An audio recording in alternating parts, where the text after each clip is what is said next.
ایک دفعہ کا ذکر ہے کہ ایک ہلچل مچانے والے شہر میں ایلیکس نام کا ایک نوجوان رہتا تھا۔ ایلیکس میتوان کشی اور محنتی تھا، لیکن اکثر خود کو اپنے مقاصد میں تاخیر کا شکار پایا۔ اس نے اپنا کاروبار شروع کرنے کا خواب دیکھا تھا، لیکن اسے ہمیشہ کل کے لیے روک رکھا تھا۔ ایک دن ایلیکس بس کے انتظار میں مسٹر توماس نامی ایک بزرگ سے ملا۔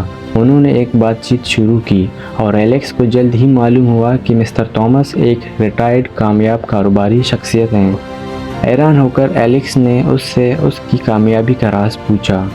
مسٹر توماس نے گرمجوشی سے مسکراتے ہوئے کہا، وقت کی قدر میرے پیارے لڑکے، وقت ہمارا سب سے قیمتی اثاثہ ہے اور ہم اسے کیسے استعمال کرتے ہیں زندگی میں ہماری کامیابی کا تعین کرتا ہے۔ ایلیکس حیران تھا اور مزید بصیرت کے لیے پوچھا۔ مسٹر توماس نے پھر ایک مختصر کہانی شیئر کی جس نے ایلیکس کی نقطہ نظر کو ہمیشہ کے لیے بدل دیا۔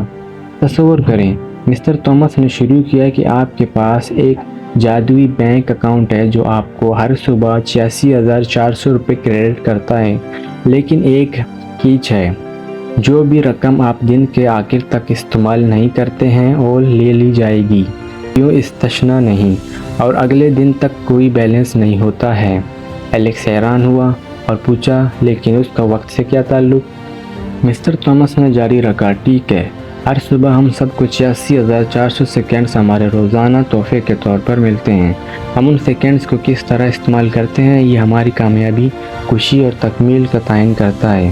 ایلیکس نے سر ہلایا، استعارے کو سمجھنے لگا۔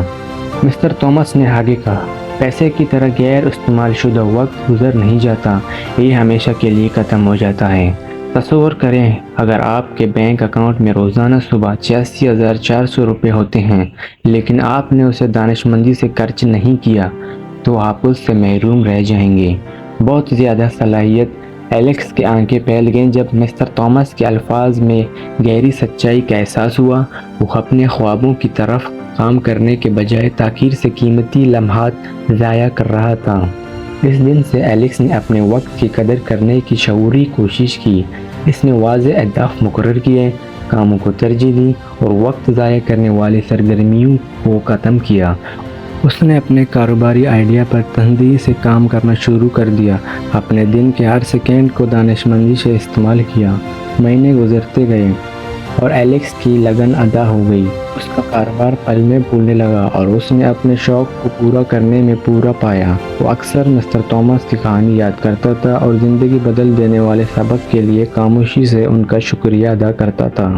وقت کی قدر نہ صرف اس کے کاروبار میں بلکہ اس کی زندگی کے ہر پہلو میں ایلیکس کا رہنما اصول بن گئی۔ اس سے احساس تھا کہ ایک بار کھو جانے والا وقت دوبارہ استعمال نہیں کیا جا سکتا، اس لیے اس نے ہر لمحے کو گنوایا۔ برسوں بعد ایلیکس خود ایک کامیاب کاروباری شخص بن گیا۔ اس سے بھی اہم بات یہ کہ اس نے اپنے پیاروں اور بعملی تجربات سے گہری ہوئی ایک بھرپور زندگی گزاری، اور یہ سب وقت کے قیمتی تحفے کو سمجھنے اور اس کی قدر کرنے کے ساتھ شروع ہوا۔